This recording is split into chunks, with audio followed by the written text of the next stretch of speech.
Thank you, and good afternoon. April was a month of action in San Diego County, and as a community, we came together.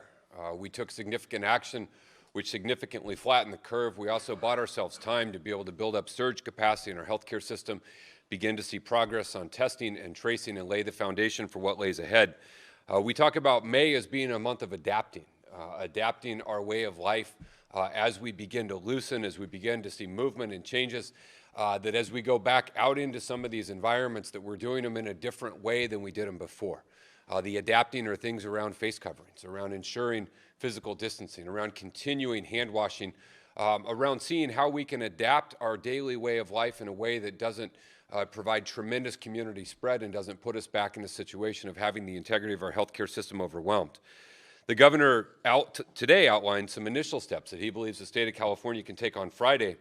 That is incredibly good news, both for those businesses that are looking forward to moving forward, but also for the entire state of California that has flattened the curve significantly, certainly compared to other states.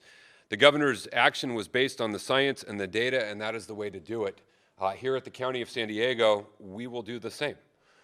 Given the present state of where we are and the way things are trending, we expect to be able to join in the state of California's loosening around retail, logistics, and manufacturing restrictions on Friday.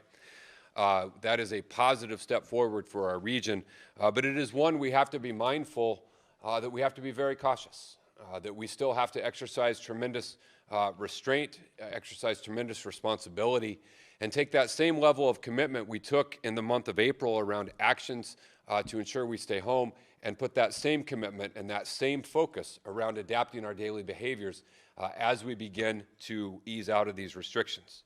As Supervisor Cox mentioned, tomorrow at our board meeting, our colleagues will hear a proposal from Supervisor Cox and myself around the framework, the safety plan, the guidance for businesses as we begin to reopen. This is something that we'll see continued input, continued adaptation, continued change, but we think it is an important step forward in moving into this new era that we are going to find ourselves in. And we will continue to work closely with the state. The governor also outlined county's possible ability to move a little more swiftly into stage 2 based on completion, certification, and adoption of a readiness plan. And we look forward to getting continued guidance from what would be in that readiness plan, along with assessing our progress as a region to see how far we can go responsibly. While today is good news for the state of California and it is encouraging news for us here in San Diego County, we have to all keep in mind that we haven't crossed a finish line. This is very much a race that we continue to run. It is a condition that we continue to treat. It is something that we continue to monitor daily. Instead of viewing our position now as the beginning of the end, it is more the end of the beginning.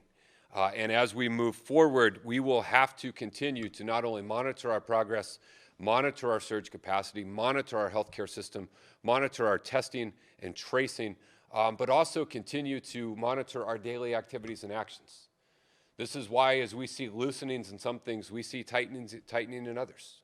Things around face coverings, as Supervisor Cox talked about, it's why these things are so important, because we are moving forward now, and that is a good thing, but we want to continue to move forward. We don't want to see outbreaks. We don't want to see tremendous spread that put us in a position of having to go backwards.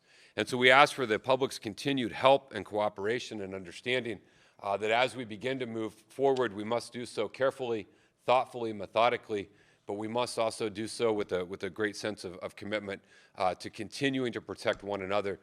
We will not truly be out of the woods as it relates to coronavirus until we have a vaccine or a therapeutic treatment, and that is a timeline that there is no way to predict when it will happen. The governor did talk quite a bit today about testing and tracing, this being a cornerstone of our daily efforts as we begin to move forward. We've certainly spent a lot of energy and effort around that here at the county, and those efforts continue. I want to share with you that we're going to have a new testing option for San Diego County residents. We are working in partnership with the state of California, and there will be 3 new testing locations that will be opening tomorrow, Tuesday, May 5th. We believe that these have the potential to do about 800 tests per day.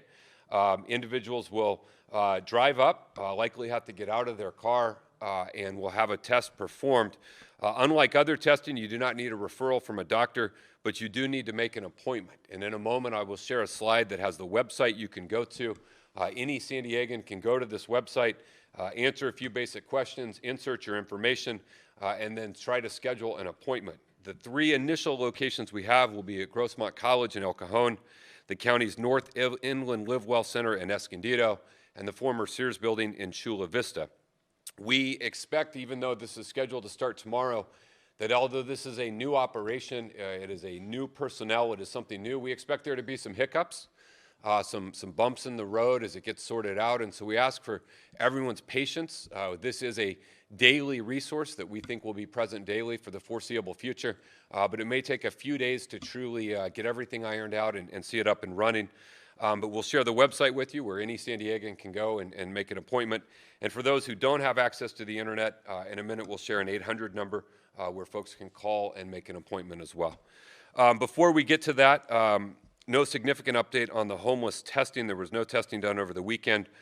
So the number of tests still administered at the convention center is 1,124. That is 3 positive residents, the same as was shared on Friday. The rest are negative, indeterminate, or a few that are still pending results. So we will continue to monitor that.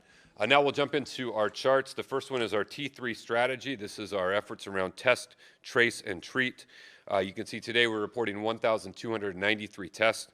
This is down from the last few days, but it is not uncommon on Mondays to have a dip in total tests being reported, a lag from the weekend. But again, we're striving towards that daily goal of an average of 5,200 tests as an initial goal. Total tests is 61,171. Slight uptick in our tracers from where we were last week to 135. Again, we have an initial goal. This is just a goal of 450. Based on some of the estimates coming out of the state of what they believe they need statewide, we expect that this goal will increase, but it serves as an organizing principle and something that guides us towards where we want to go. And we now have performed 4,903 investigations. And then on the treatment, these are individuals in isolation who've received help at our public health motel rooms. There are presently 180 individuals receiving care in isolation there for a cumulative of 552 total. Next is the slide on the website for the testing program that is being launched effective tomorrow. You can go to this website, lhi.care/COVID testing. Answer the questions, your name, some basic information about your health coverage status, choose a testing location most convenient for you, and attempt to make an appointment. And again, it's a little bit of a clunky website as you go through it. It takes a little bit of patience and commitment to see through, but it does work. It's not necessarily the easiest one, but again, we're just getting it up and running, and we think that it will become easier and smoother as we move forward. You don't need a doctor's referral, but you do need an appointment. And if you would rather call on the phone, you can call 888-634-1123. Again, have a little patience with that phone line as this is a new operation, a new program that is just getting up and running. Today on our daily reports, we're reporting 93 new positive cases. This is out of the lower testing I mentioned, 1,293 for a percentage positive percentage of 7%, a little bit above our 14-day rolling average, but not significantly out of line, but you can see that for today. ICUs are at 145, you can see in the hospitalization chart. And you can see for a total of 353 with holding relatively flat across that line. And then next we'll look at that in the context of the entire health system capacity. The orange numbers representing COVID-related patients in both regular hospital and ICU. The blue representing those current beds in use. We do expect as we move forward into the coming weeks to see that blue line begin to increase. We saw a significant decrease in individuals going to the hospital when things they normally would have gone. We expect people to begin going back to the hospital a little bit closer to what is normal and average. And as some hospitals begin to make decisions to expand some procedures they're doing, we do expect the blue line to increase a little bit. What we're primarily concerned about is the difference between the total number of hospitalizations, COVID and non-COVID, and the current available bed capacity. And that is what we watch and monitor. On the next chart, you can see the positives, which we've talked about there, cumulative positives. The estimated number of recoveries, 2,182, along with the doubling rate for hospitalizations at 32, holding generally steady, and the doubling rate of ICUs at 25, and then the unfortunate loss of life you see represented on that chart there. With that, I will turn it over to Dr. Wilma Wooten for her Public Health Officer's report. Thank you.